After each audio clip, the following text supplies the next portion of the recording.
देखें, पिछली क्लास में मैंने आपको बताया था कि फंगस को उसकी रिप्रोडक्शन की बेस पर 4 ग्रुप में डिवाइड किया गया है। एक ज़ाइगोमाइकोटा, एक एस्कोमाइकोटा, एक पेसिडोमाइकोटा और 4th नंबर पे कौन सा था? ड्यूट्रोमाइकोटा। तो अब हम क्या करते हैं, वन बाय वन एक-एक ग्रुप को जो है वो डिस्कस करते जाते हैं और यहाँ पर जो हमारा मेन फोकस होगा वो उनकी रिप्रोडक्शन पर होगा। तो सबसे पहले चलो स्टार्ट करते हैं फंगस का पहला ग्रुप, जो कि जिसको हम क्या कह रहे हैं, जिसको हम कह रहे हैं ज़ाइगोमाइकोटा।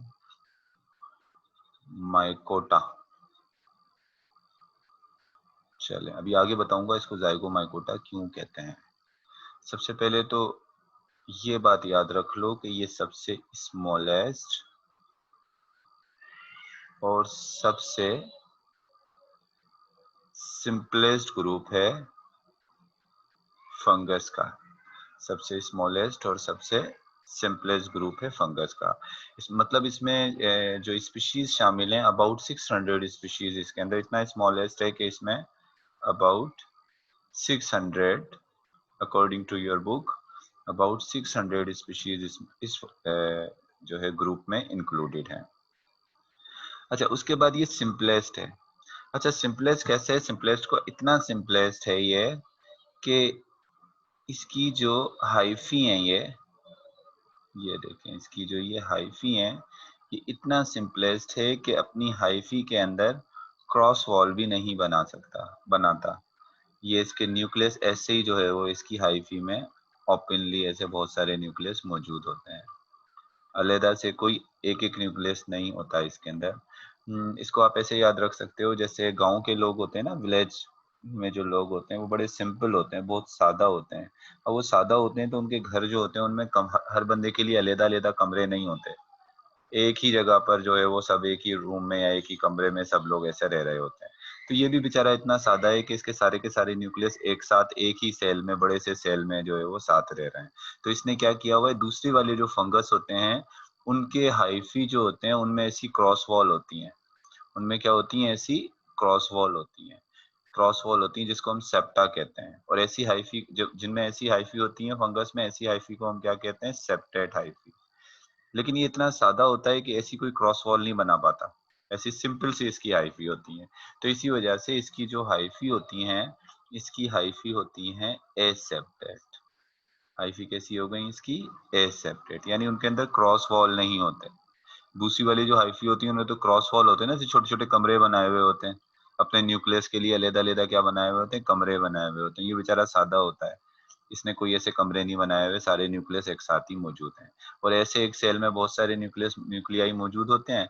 तो इस कंडीशन को हम क्या कहते हैं? इसको हम कहते हैं सिनोसाइटिक। तो इसकी हाइफी एसेप्टेट होती है, इसमें क्रॉस वॉल नहीं होता और इसमें बहुत सारे न्यूक्लियस होते हैं। तो इस वजह से इसको हम क्या कह रहे हैं? इसको हम क्या, बहुत सारे न्यूक्लियाई हैं, इसकी वजह से हम इसको सिनोसाइटिक कह रहे हैं। तो ये तो कैरेक्टर हो गए इसके हाइफी के। अब हम आ जाते हैं इसकी रिप्रोडक्शन की तरफ। आते हैं इसकी रिप्रोडक्शन की तरफ। तो रिप्रोडक्शन तो इसमें दोनों तरह की होती है, एसेक्सुअल भी है और सेक्सुअल भी है। क्योंकि ये बिल्कुल सादा सा ग्रुप है तो ये ज्यादातर एसेक्सुअल रिप्रोडक्शन करता है। कौन सी रिप्रोडक्शन करता है? ये ज्यादातर एसेक्सुअल। और एसेक्सुअल रिप्रोडक्शन जो होती है वो किस कंडीशन में होती है? फेवरेबल कंडीशन में होती है। मतलब जब पानी, टेम्परेचर, हर चीज इसको फेवरेबल होती है तो उस वक्त ये कौन सी रिप्रोडक्शन करता है? Asexual reproduction. और एसेक्सुअल रिप्रोडक्शन किसके जरिए होती है? Bye spores. क्या प्रोड्यूस होते हैं इसमें? स्पोर। अब कैसे स्पोर प्रोड्यूस होते हैं ये मैं आपको बताता हूँ। चलें देखें, ये इसकी जो है वो एसेप्टेट हाइफी है। एक ही हाइफी हो गई और ये एक दूसरा हाइफा हो गया। अब ये जो हाइफी है, एसेप्टेट हाइफी, इनकी टिप के ऊपर एक ऐसी स्ट्रक्चर निकलती है, ये इस तरह की स्ट्रक्चर। और इस स्ट्रक्चर को हम क्या कहते हैं? इसको हम कहते हैं स्पोरेंजियम। इस स्ट्रक्चर को हम क्या कहेंगे? स्पोरेंजियम कहेंगे।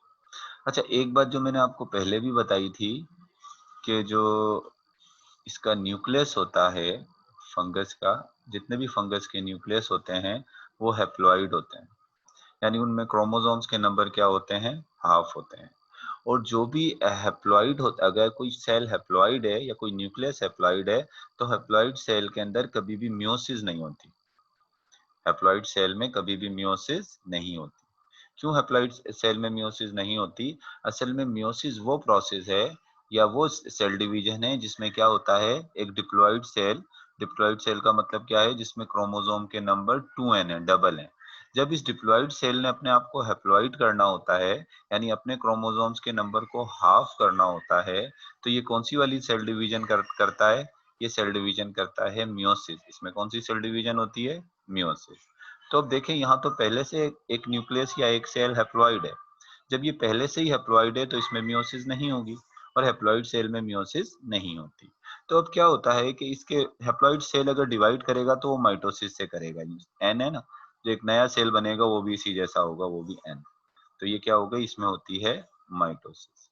तो माइटोसिस के जरिए इसके न्यूक्लियस डिवाइड होते हैं, और ऐसे डिवाइड होकर कहाँ आ जाते हैं? वो आ जाते हैं इस स्पोरेंजियम में, जो है वो डिवाइड होते हैं। फिर क्या होता है कि ये जो न्यूक्लियस होते हैं, जब इनके बाहर एक वॉल आ जाएगी, साइटोप्लाज्म, और उसके बाहर एक वॉल आ जाएगी, तो ये किसमें कन्वर्ट हो जाएंगे? ये कन्वर्ट हो जाएंगे स्पोर में। नॉर्मली स्पोर होता क्या है? स्पोर सिंपल सी स्ट्रक्चर है कि स्पोर के सेंटर में क्या होता है? स्पोर के सेंटर में एक न्यूक्लियस होता है, ये हैप्लॉइड न्यूक्लियस हो गया, और इसके चारों तरफ क्या है? साइटोप्लाज्म, और उसके बाहर एक वॉल होती है, ये बन गया स्पोर। तो इस तरह से ये जो स्ट्रक्चर है स्पोरेंजियम, इसके अंदर बहुत सारे स्पोर बनते हैं। फिर क्या होता है, स्पोरेंजियम की जो वॉल है ये बर्स्ट होती है, रप्चर होती है, और ये स्पोर कहाँ निकल आते हैं? ये स्पोर बाहर निकल कर आते हैं। और जैसे ये किसी सूटेबल सबस्ट्रेटम पर गिरते हैं, सूटेबल सबस्ट्रेटम मतलब जैसे यहाँ पर ये एक ब्रेड है, यहाँ पर एक ब्रेड का ये पीस पड़ा हुआ है, और थोड़ा सा मॉइस्ट भी है, गीला भी है।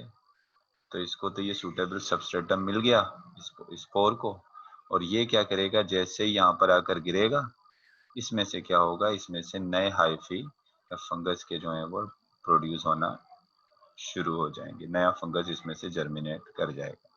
तो ये जो रिप्रोडक्शन थी, ये इसकी कौन सी रिप्रोडक्शन थी? ये इसकी एसेक्सुअल रिप्रोडक्शन थी। किसकी? जाइगोमाइकोटा की, जो फेवरेबल कंडीशन में होती है, जो स्पोर्स के जरिए होती है। और स्पोर कहाँ प्रोड्यूस होते हैं? Spore produce in a structure called sporangia. Spore जिस स्ट्रक्चर में प्रोड्यूस होते हैं उसको हम कह रहे हैं स्पोरेंजिया। अब हम आ जाते हैं जाइगोमाइकोटा की, कौन से ग्रुप को पढ़ रहे हैं? हम डिस्कस कर रहे हैं जाइगोमाइकोटा की रिप्रोडक्शन। अच्छा, अब हम दूसरे ग्रुप, इसकी सेक्सुअल रिप्रोडक्शन की तरफ आ जाते हैं। इसकी आ जाते हैं हम सेक्सुअल रिप्रोडक्शन की तरफ। अब ये जो सेक्सुअली रिप्रोड्यूस करता है जाइगोमाइकोटा, तो इसमें जो सेक्सुअल रिप्रोडक्शन होती है वो कौन सी कंडीशन में होती है? Unfavourable condition. मतलब जब टेम्परेचर बहुत ज्यादा होता है, जब पानी की कमी होती है, तो उस वक्त जो है वो कौन सी होती है? अनफेवरेबल कंडीशन में ये कौन सी रिप्रोडक्शन करता है? अनफेवरेबल कंडीशन में ये नॉर्मली जो रिप्रोडक्शन करता है वो होती है सेक्सुअल रिप्रोडक्शन। अच्छा, अब क्या होता है कि जब इस सेक्सुअल रिप्रोडक्शन करता है, तो सेक्सुअल रिप्रोडक्शन की ये जो फंगस और एल्गी होती हैं, डिफरेंट टाइप्स होती हैं। तो इसमें जो सेक्सुअल रिप्रोडक्शन होती है वो आइसोगेमस टाइप होती है। इसमें सेक्सुअल रिप्रोडक्शन जो होती है वो क्या होती है? आइसोगेमस टाइप होती है। अब isogamous type of sexual reproduction क्या होती है? Isogamous type of sexual reproduction वो सेक्सुअल रिप्रोडक्शन होती है कि जिसमें सिमिलर टाइप के गैमेटेंजिया या सिमिलर टाइप के गैमेट आपस में क्या होते हैं? फ्यूज होते हैं। तो अब इधर देखें, जब इसमें सेक्सुअल रिप्रोडक्शन होगी, तो सेक्सुअल रिप्रोडक्शन भी इसमें बड़ी सादी किस्म की होती है। मैंने आपको कहा था ना, जाइगोमाइकोटा जो है वो सादा ग्रुप है। सादा ग्रुप है तो फिर जो है ना, सादा ग्रुप है तो जाहिर सी बात है इसमें फिर जो सेक्सुअल रिप्रोडक्शन होती है वो भी बड़े सिंपल टाइप की होती है, बिल्कुल सिंपल टाइप की होती है। तो अब सिंपल टाइप की जब होती है इसकी सेक्सुअल रिप्रोडक्शन, तो वो सिंपल टाइप की किस तरह से होती है? तो अब देखो, सेक्स ऑर्गन तो इसमें होते नहीं है क्योंकि बहुत सादा सा ग्रुप है, और सेक्स ऑर्गन नहीं होते तो फिर क्या होता है? फिर देखो इस तरह से करता है ये सेक्सुअल रिप्रोडक्शन। अब ये इसका एक हाइफा है, एक हाइफा हो गया। चलो भाई, और क्योंकि एसेप्टेड है तो मैं यहाँ पर सेपरेशन लाइन क्रॉस वॉल तो बना नहीं रहा हूँ। ये एक दूसरा हाइफा हो गया, ये लो, ये दूसरा हाइफा हो गया। अब क्या होता है इन हाइफा के अंदर, मैं बना देता हूँ न्यूक्लियस। चलें, इसमें रेड न्यूक्लियस है, रेड न्यूक्लियाई हैं, और इसमें बना देता हूँ ब्लू न्यूक्लियाई। अब क्या होता है कि इनके अंदर से एक ऐसी स्ट्रक्चर आउटग्रोथ निकलती है, इसमें से एक आउटग्रोथ इसमें से निकली और एक आउटग्रोथ जो है वो इसमें से निकली। अब फिर क्या होगा, अब देखें गैमेट्स तो इनमें बनेंगे नहीं, क्योंकि ये तो ऑलरेडी इसका न्यूक्लियस जो है वो क्या है, हैप्लॉइड है। तो क्या होगा कि इसका जो न्यूक्लियस है वही गैमेट के तौर पे काम करेगा। इसका एक न्यूक्लियस इसमें आ जाएगा और इसका न्यूक्लियस भी जो है वो इसमें आ जाएगा। अब इनको हम कह सकते हैं कि इसके न्यूक्लियाई को हम गैमेट के तौर पे भी ट्रीट कर सकते हैं। तो हम इसको जो है वो गैमेटेंजिया, ये जिसके अंदर मौजूद है, इसको हम क्या कहेंगे, इसको हम गैमेटेंजिया कहेंगे। अच्छा, ऐसा भी होता है कि ये गैमेटेंजिया दो डिफरेंट हाइफी पर प्रोड्यूस हुई हैं, लेकिन बाज़ दफ़ा ऐसा भी होता है कि एक ही हाइफी है, ये एक ही हाइफी है और उसमें एक ही तरह के ये न्यूक्लियाई हैं, और इसी हाइफी पे क्या होंगे, इसी हाइफी में जो है वो एक ही हाइफी पर दोनों गैमेटेंजिया लग सकते हैं। देखिए, एक ही हाइफी है और इसी पर जो है वो दोनों गैमेटेंजिया लग गए। दोनों कंडीशन हो सकती हैं। ये वाली कंडीशन भी हो सकती है कि दोनों गैमेटेंजिया अलग-अलग हाइफी पे बने, और ये भी हो सकता है वो एक ही हाइफी पे बने, लेकिन दोनों, एक पर पॉजिटिव चार्ज है और एक पर नेगेटिव चार्ज। यहाँ भी पॉजिटिव और नेगेटिव, मतलब मैटिंग टाइप है। तो एक चीज जो आपकी बुक में मेंशन है वो ये है कि अगर ऐसे बनेंगे, दो डिफरेंट हाइफी पे बनेंगे, तो इनको मिलने की जल्दी होगी, क्योंकि दो डिफरेंट क्या है ना, तो इनको मिलने की थोड़ी जल्दी होगी। लेकिन अगर इस पे बनेंगे तो इनको मिलने की इतनी जल्दी नहीं होगी, मिलेंगे आपस में, क्योंकि सही ज़ाहिर सी बात है एक ही हाइफी पर पहले से मौजूद हैं, इसके न्यूक्लियस भी पहले से एक दूसरे को जानते हैं, तो इनको मिलने की कोई इतनी जल्दी नहीं होती। लेकिन ये दूर दूर वाले होते हैं, इसमें एक नई चीज आ रही है, तो इसको मिलने की क्या होती है, थोड़ी जल्दी होती है। तो अब क्या होता है, देखो सबसे पहले क्या होगा, इन दोनों का साइटोप्लाज्म आपस में फ्यूज हो जाएगा। बता चुका हूँ, जब साइटोप्लाज्म फ्यूज होता है इसको प्लाज्मोगेमी कहते हैं। दोनों का साइटोप्लाज्म फ्यूज हो गया और थोड़ी देर के बाद क्या होता है, उसके फौरन ही, क्योंकि हमने पढ़ा हुआ है कि जाइगोमाइकोटा में जब प्लाज्मोगेमी होती है तो उसके फौरन बाद कैरियोगेमी भी हो जाती है। कैरियोगेमी का मतलब क्या है, ये न्यूक्लियस भी आपस में फ्यूज हो जाते हैं। तो चलें, इनको न्यूक्लियस को भी मैं आपस में यहाँ पर फ्यूज करा देता हूँ। ये न्यूक्लियस भी यहाँ पर, ये देखें, ये न्यूक्लियस भी यहाँ पर जो है वो फ्यूज हो जाते हैं। ये चले, न्यूक्लियस भी फ्यूज हो गए और फ्यूज होकर इन्होंने 2n वाला क्या बना लिया, ये जाइगोट। अब क्या होगा, जब मिलते हैं न्यूक्लियस जाइगोट बन गया, तो जाइगोट के बाहर एक थिक वॉल आ जाएगी और जाइगोट के बाहर एक थिक वॉल आ जाएगी। तो ये जाइगोट किस में कन्वर्ट हो जाएगा, जाइगोट कन्वर्ट हो जाएगा जाइगोस्पोर में। क्योंकि इसकी सेक्सुअल रिप्रोडक्शन में किस तरह का डोरमेंट जो है वो जाइगोस्पोर बनता है, तो जाइगोस्पोर की वजह से इस क्लास को, इस ग्रुप को क्या नाम दिया है, इस ग्रुप को नाम दिया गया है जाइगोमाइकोटा। फंगस के इस ग्रुप को why Zygomycota is named so, because zygospore is form during sexual reproduction. इसकी सेक्सुअल रिप्रोडक्शन में जाइगोस्पोर बनता है। अब जाइगोस्पोर क्या होता है, जब जाइगोस्पोर यहाँ से सेपरेट हो जाएगा, तो ये जाइगोस्पोर क्या है, एक डोरमेंट स्पोर है। अब क्योंकि अनफेवरेबल कंडीशन थी, तो अनफेवरेबल कंडीशन में हो सकता है कि ये फंगस जो है वो क्या हो जाए, ये फंगस खत्म हो जाए, ये डेड हो जाए। फंगस क्या हो गई, डेड हो गई, खत्म हो गई फंगस ये। अब क्या हो गया, अनफेवरेबल कंडीशन। अब इस अनफेवरेबल कंडीशन में कौन सरवाइव करेगा, इस अनफेवरेबल कंडीशन में ये डोरमेंट जाइगोट जो इनएक्टिव फॉर्म में, किस फॉर्म में रहेगा, डोरमेंट फॉर्म में रहेगा। ये जाइगोस्पोर किस फॉर्म में रहेगा, डोरमेंट फॉर्म में रहेगा। जैसे ही फेवरेबल कंडीशन आएगी, जैसे ही फेवरेबल कंडीशन आएगी, इसको पानी मिलेगा, तो ये जाइगोट जर्मिनेट करेगा। जाइगोट क्या करेगा, ये जर्मिनेट करेगा। कैसे जर्मिनेट करेगा, इसमें से एक हाइफी निकलेगी, उस हाइफी के ऊपर स्पोरेंजियम लगेगा, और फिर उस ये स्पोरेंजियम के बाद इसका जो डिप्लॉइड न्यूक्लिया है वो उसमें मियोसिस होगी, और मियोसिस से कौन से न्यूक्लियस बनेंगे, हैप्लॉइड न्यूक्लियस। और ये हैप्लॉइड न्यूक्लियाई जो हैं वो फिर किस में कन्वर्ट हो जाएंगे, स्पोर्स में। ये किस में कन्वर्ट हो जाएंगे, स्पोर्स में। और जब स्पोरेंजियम की वॉल बर्स्ट होगी, तो ये स्पोर कहाँ निकल जाएंगे, बाहर। और इनको जब फेवरेबल कंडीशन और सुटेबल सबस्ट्रेटम मिलेगा, तो उस पे क्या कर जाएंगे, ये ग्रो कर जाएंगे, इनमें से नई हाइफी जर्मिनेट करेगी। तो अब आप देखें, एसेक्सुअल रिप्रोडक्शन में भी स्पोर बने थे और सेक्सुअल रिप्रोडक्शन में भी यहाँ स्पोर बने, मगर फर्क ये था कि वहां पर जो एस एक्सो रिप्रोडक्शन में जो स्पोर बने थे वो डायरेक्ट बने थे, वो कोई गैमेटेंजिया के फ्यूज होने से नहीं बने थे। लेकिन यहाँ पर बकायदा गैमेटेंजिया फ्यूज हुआ है और उसके बाद जाइगोट बना है, जाइगोट जाइगोस्पोर में कन्वर्ट हुआ है, फिर इसमें मियोसिस हुई है, मियोसिस के बाद फिर वो दोबारा क्या हो गए, हैप्लॉइड हो गए। मैंने आपको कहा था ना कि हैप्लॉइड सेल्स के अंदर मियोसिस नहीं होती, क्योंकि जाइगोट डिप्लॉइड होता है, उसमें 2n होता है। तो जाइगोट अपने आप को हैप्लॉइड करने के लिए, हैप्लॉइड न्यूक्लियस बनाने के लिए इसमें कौन सी डिवीजन होगी, इसमें मियोसिस डिवीजन होगी। और आपकी बुक में 600 अबाउट 600 स्पीशीज हैं किसके अंदर, इसमें जाइगोमाइकोटा में। और आपकी बुक में सिर्फ 2 स्पीशीज के नाम दिए हुए हैं, एक राइजोपस और एक म्यूकर।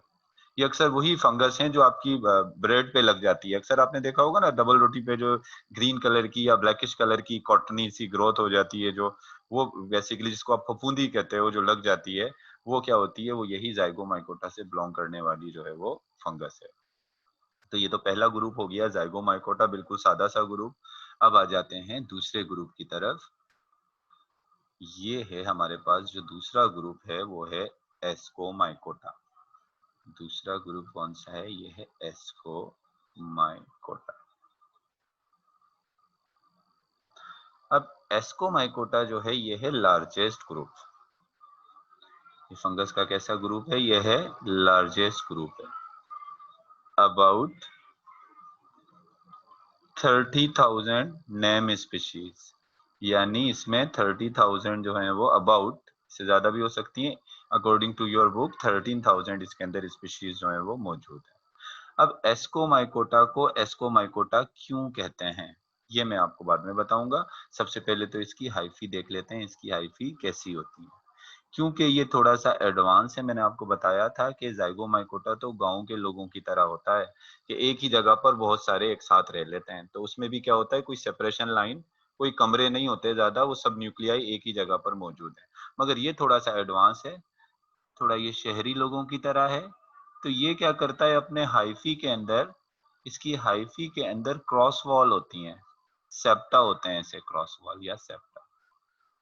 तो इस वजह से इसकी हाइफी कैसी हो जाती है, इसकी हाइफी हो जाती हैं सेप्टेट, यानी अपने न्यूक्लियस के लिए अलग-अलग कमरे होते हैं, एक या दो न्यूक्लियस जिसमें रहते हैं, ज्यादा न्यूक्लियस नहीं होते उसमें। तो ये क्या हो गए, ये इसकी हाइफी जो है वो सबसे पहले तो क्या हो गए, लार्जेस्ट ग्रुप है तो हाइफी हो गए इसके सेप्टेट। उसके एसेप्टेट थे, इसके हाइफी कैसे हो गए, सेप्टेट। इसके अलावा इसके हाइफी होमोकैरियोटिक भी हो सकते हैं और हेटेरोकैरियोटिक भी हो सकते हैं। अब होमोकैरियोटिक और हेटेरोकैरियोटिक हाइफी क्या होते हैं, ये मैं आपको अभी बताता हूं जब मैं इसकी सेक्सुअल रिप्रोडक्शन को डिस्कस करूंगा। तो अब उसी दौरान इसको मैं आपको समझाऊंगा होमोकैरियोटिक और हेटेरोकैरियोटिक क्या है। तो आ जाएं, सबसे पहले इसकी रिप्रोडक्शन को डिस्कस कर लेते हैं। तो इसके अंदर भी दोनों किस्म की रिप्रोडक्शन होती हैं। इसमें एसेक्सुअल रिप्रोडक्शन भी होती है और इसमें सेक्सुअल रिप्रोडक्शन भी होती है। इसमें एसेक्सुअल रिप्रोडक्शन किसके जरिए होती है, asexual reproduction take place by conidia. अब कोनिडिया क्या होते हैं जब इसको एसेक्सुअली रिप्रोड्यूस करना होता है तो इसके अंदर से कुछ स्पेशल टाइप की हाइफी निकलती हैं जिनको हम कहते हैं कोनिडियोफोर। इन हाइफी को हम क्या कहेंगे, कोनिडियोफोर। ये जो कोनिडियोफोर हाइफी होती हैं, इनकी टिप के ऊपर ऐसे छोटे छोटे कट में जो है वो ऐसे छोटे छोटे स्पोर्स प्रोड्यूस होते हैं, या इनकी जो टिप होती है ऐसे कट होती है, छोटे छोटे स्पोर्स में कट ऑफ हो जाती है। और ये जो स्पोर बनते हैं, इन स्पोर्स को हम कहते हैं कोनिडिया। देखो कोनिडिया भी स्पोर है, मगर उन वाले पहले जो मैंने जाइगोमाइकोटा के स्पोर बनाए थे उससे मुख्तलिफ क्यों है, क्योंकि जाइगोमाइकोटा के जो स्पोर थे वो स्पोरेंजियम के अंदर बनते थे। वो कहाँ बन रहे थे, स्पोरेंजियम के अंदर। मतलब वो स्पोर एंडोजीनस थे, इनसाइड इनसाइड प्रोड्यूस हो रहे थे अंदर की तरफ, तो वो एंडोजीनस थे। और कोनिडिया जो है ये बाहर की तरफ प्रोड्यूस हो रहे हैं, तो ये एक्सोजीनस है। जब हवा चलेगी तो ये कोनिडिया इसे उड़ जाएंगे, अलग-अलग हो जाएंगे, ऐसे उड़ जाएंगे हवा में और एयर में डिस्पर्स हो जाएंगे। और इनको जैसे ही कोई सूटेबल सबस्ट्रेटम मिलेगा, जैसे ही कोई सूटेबल सबस्ट्रेटम मिलेगा तो उस पर जाकर क्या कर जाएंगे, उस पर जाकर जर्मिनेट कर जाएंगे। वहां पर जैसे ही गिरेंगे तो उसमें से क्या होगा, नई हाइफी जो है वो नया हाइफी निकलना शुरू हो जाएंगे। तो इसकी सेक्सुअल रिप्रोडक्शन तो बहुत सिंपल सी है और किसके जरिए हो रही है, वो हो रही है बाय कोनिडिया। अब थोड़ा सा डिस्कस कर लेते हैं, जो थोड़ी कॉम्प्लिकेटेड होती है वो है इसकी सेक्सुअल रिप्रोडक्शन। अब हम जो इसकी डिस्कस करेंगे वो कौन सी रिप्रोडक्शन डिस्कस करेंगे, हम डिस्कस करेंगे इसकी सेक्सुअल रिप्रोडक्शन। एस्कोमाइकोटा को डिस्कस कर रहे हैं और बात कर रहे हैं एस्कोमाइकोटा की अब हम सेक्सुअल रिप्रोडक्शन की। तो देखें, ये होता है थोड़ा लार्जेस्ट ग्रुप है। मैंने आपको बताया था ना, वो जाइगोमाइकोटा तो स्मॉलेस्ट ग्रुप था। तो वो स्मॉलेस्ट ग्रुप था तो उसमें कोई सेक्स ऑर्गन भी नहीं बनते थे, सादा सा था ना, तो उसमें सेक्स ऑर्गन तो थे ही नहीं, सिंपल से गैमीटेंजिया थे। लेकिन ये जो एस्कोमाइकोटा है, ये लार्जेस्ट ग्रुप है। अब ये लार्जेस्ट ग्रुप है तो जाहिर सी बात है, ये कहता है कि मैं तो सेक्सुअल रिप्रोडक्शन उस वक्त करूंगा जब मेरे अंदर क्या बनेंगे, सेक्स ऑर्गन। क्योंकि मैं लार्जेस्ट ग्रुप हूं, मैं तो सेक्सुअल रिप्रोडक्शन किसके साथ करूंगा, जब मेरे पास क्या बनेंगे, सेक्स ऑर्गन। तो यही होता है कि इसकी जो हाइफी होती हैं, इसकी हाइफी पर बनते हैं सेक्स ऑर्गन। अब मिसाल के तौर पे ये एक हाइफा है और ये एक दूसरा हाइफा है। चलें, अब ये क्योंकि सेपरेट हाइफा होते हैं तो मैं यहाँ पर क्रॉस वॉल बना रहा हूँ। इस हाइफा के अंदर ये रेड कलर के न्यूक्लियस दे देता हूँ, हैप्लॉइड न्यूक्लियाई होंगे ये, और इसमें दे देता हूँ चलें ग्रीन कलर के न्यूक्लियाई।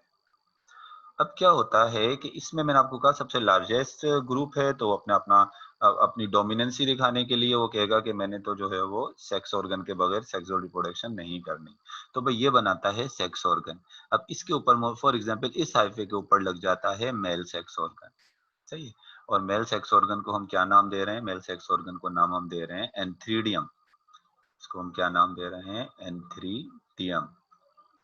और इस एंथ्रीडियम के अंदर जो मेल न्यूक्लियाई होगा, हैप्लॉइड मेल न्यूक्लियाई, यही इसके गैमेट का काम करेगा आगे चलकर। इसके अंदर एक हैप्लॉइड न्यूक्लियाई, और यहाँ पर जो है वो क्या बन जाता है, यहाँ पर जो है वो प्रोड्यूस होगा फीमेल सेक्स ऑर्गन। हो गया ये फीमेल सेक्स ऑर्गन। और इस फीमेल सेक्स ऑर्गन को हम क्या नाम दे रहे हैं, इसको हम नाम दे रहे हैं एस्कोगोनियम। और इसके अंदर क्या होगा, इसके अंदर ये हैप्लॉइड फीमेल न्यूक्लियाई होगा, ये फीमेल न्यूक्लियस होगा और यही आगे चलकर फीमेल गैमेट का काम करेगा। अच्छा, अब क्या होता है कि जब सेक्सुअल रिप्रोडक्शन होती है तो सेक्सुअल रिप्रोडक्शन में एक इम्पोर्टेंट चीज ये होती है कि फ्यूजन होनी होती है, आपस में मिलते हैं, फ्यूजन होना जरूरी होती है, मिलना जरूरी है सेक्सुअल रिप्रोडक्शन में। तो अब यहाँ पर क्या होता है कि इसने एंथ्रीडियम ने मिलना है एस्कोगोनियम के साथ। लेकिन ये एंथ्रीडियम जो है ना, ये थोड़ा सा रूड होता है, ये कहता है मैं तो डायरेक्ट जाकर इससे नहीं मिलूंगा। अब ये कहता है कि मैंने तो डायरेक्ट इससे जाकर नहीं मिलना। तो अब बेचारी ये जो फीमेल सेक्स ऑर्गन है एस्कोगोनियम, ये क्या करती है, इसके अंदर से एक बीक लाइक स्ट्रक्चर निकलती है, चोंच नुमा स्ट्रक्चर निकलती है, और वो स्ट्रक्चर इसके करीब जाती है। और अब ये फीमेल सेक्स ऑर्गन कहती है चलो मुझसे नहीं मिल रहे थे, तो अब इस बीक लाइक स्ट्रक्चर से मिल जाओ, और इस बीक लाइक स्ट्रक्चर को हम कहते हैं ट्राइकोगाइन। अब क्या करता है, ये मेल सेक्स ऑर्गन एंथ्रीडियम जो है इसके साथ मिल जाता है, फीमेल के जो ट्राइकोगाइन है इसके साथ मिल जाता है, फ्यूज हो जाता है।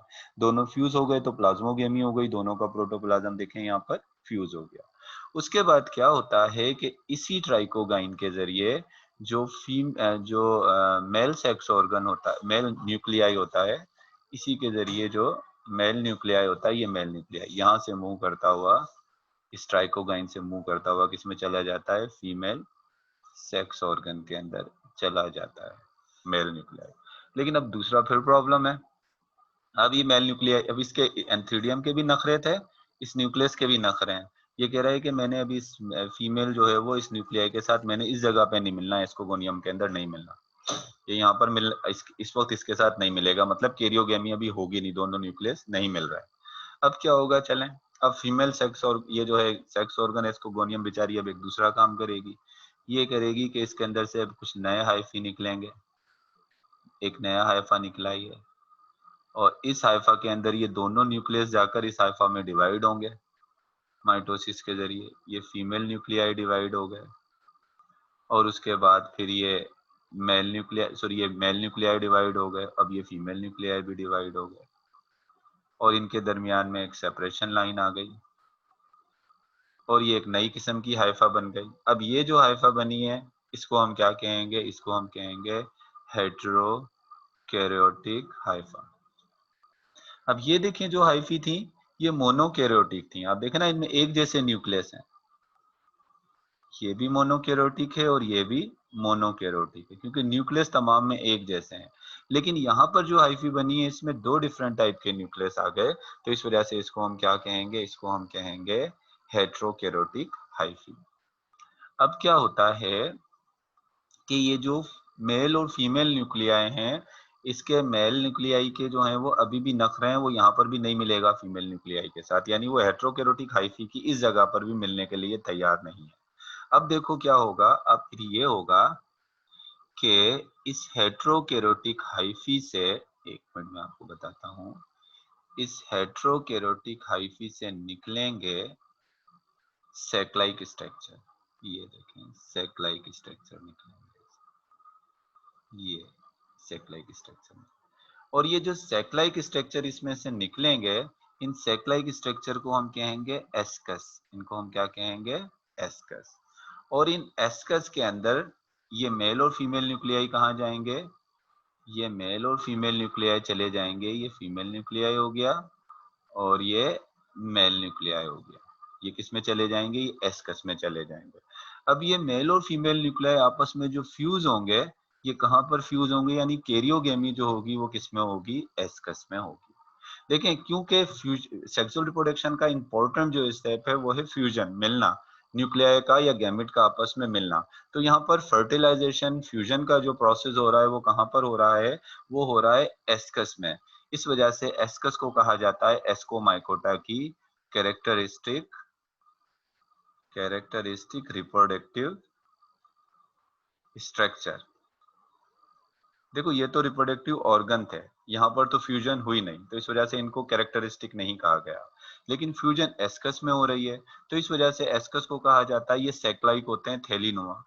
तो इनकी कैरेक्टरिस्टिक रिप्रोडक्टिव स्ट्रक्चर है और इन एस्कस की वजह से इनको नाम क्या दिया गया है, इस ग्रुप को नाम दिया गया है एस्कोमाइकोटा।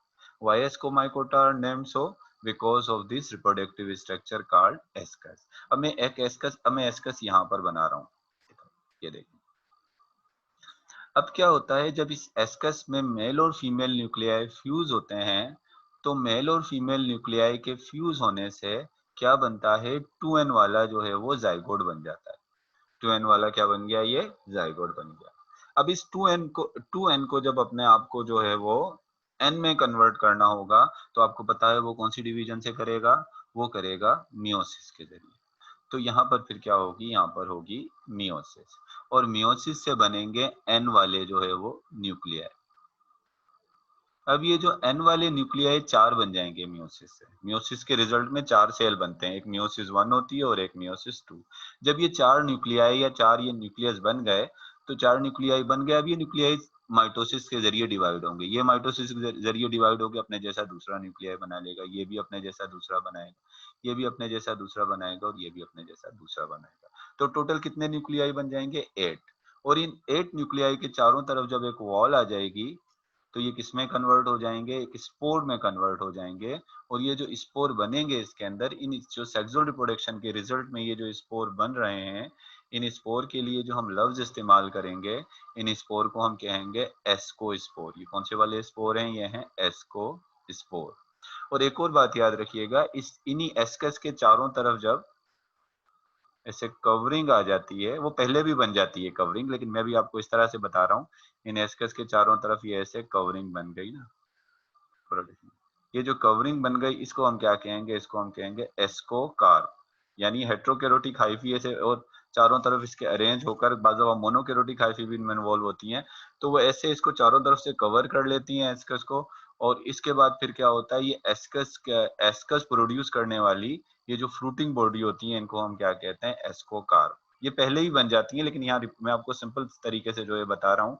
तो आप ये देखो कि ये, मैं इसको अगर आपको इस तरह से बताऊं, देखो वो जो सारा सेक्सुअल रिप्रोडक्शन बताई वो उस तरीके से होती है, लेकिन उसके बाद क्या होता है, यही हेटेरोकैरियोटिक हाइफी जो है वो क्या बना लेती हैं, वो ऐसी फ्रूटिंग बॉडीज बना लेती हैं, और इन फ्रूटिंग बॉडी को हम कहते हैं एस्कोकार्प। चलें ये एक एस्कोकार्प है, क्योंकि डिफरेंट शेप की एस्कोकार्प डिफरेंट स्पीशीज में बनती हैं एस्कोमाइकोटा के।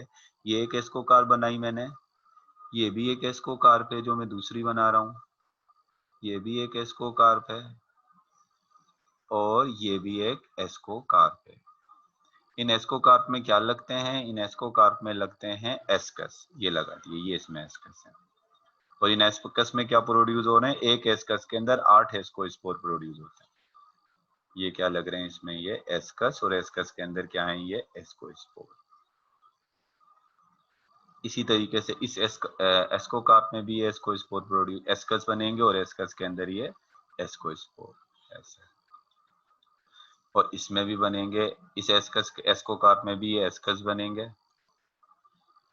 अब आप ये देखें, ये जो एस्कोकार्प हैं डिफरेंट शेप की हैं, तो इनको डिफरेंट नेम दिए गए हैं। ये वाली जो कप शेप की एस्कोकार्प है, कप शेप की जो एस्कोकार्प है, जो ओपन है, बिल्कुल खुली हुई है, जिसमें एस्कस खुले हुए हैं, इसको हम क्या कहते हैं? इसको हम ओपोथीशियम कहते हैं। और ये जो फ्लास्क शेप की है, जिसमें एक सिंगल ओपनिंग है, इसको क्या कहते हैं? इस ऐसी एस्कोकार्प को हम कहते हैं पेरिथीशियम। एक सिंगल ओपनिंग है, यहाँ पर फ्लास्क शेप की है ये, और इसमें सिंगल ओपनिंग होती है, इसमें तो कोई ओपनिंग ही नहीं है, खुली हुई है ये। और ऐसी भी एस्कोकार्प होती है जो मुकम्मल तौर पे बंद होती है। जो मुकम्मल तौर पे बंद होती है उसको हम कहते हैं क्लेजोथीशियम। ये क्या होती है? ये क्लोज होती है। बाद में जब इसको एस्कोस्पोर ने बाहर निकलना होता है तो ये बर्स्ट हो जाती है, रप्चर हो जाती है, लेकिन फिलहाल इनकी स्ट्रक्चर इस तरह से होती है। तो इसका मतलब एस्कोकार्प जो है उसकी कितनी टाइप हो गई? 3 टाइप हो गई, ओपोथीशियम, पेरिथीशियम हो गई और क्लेजोथीशियम। तीनों में मैंने आपको फर्क भी बता दिया। एक और फर्क याद रख लीजिएगा, एस्कस और एस्कोकार्प में क्या फर्क होता है? एस्कोकार्प मैक्रोस्कोपिक होती है, यानी आपको आम आंख से नजर आ सकती हैं, आप इसको देख सकते हो।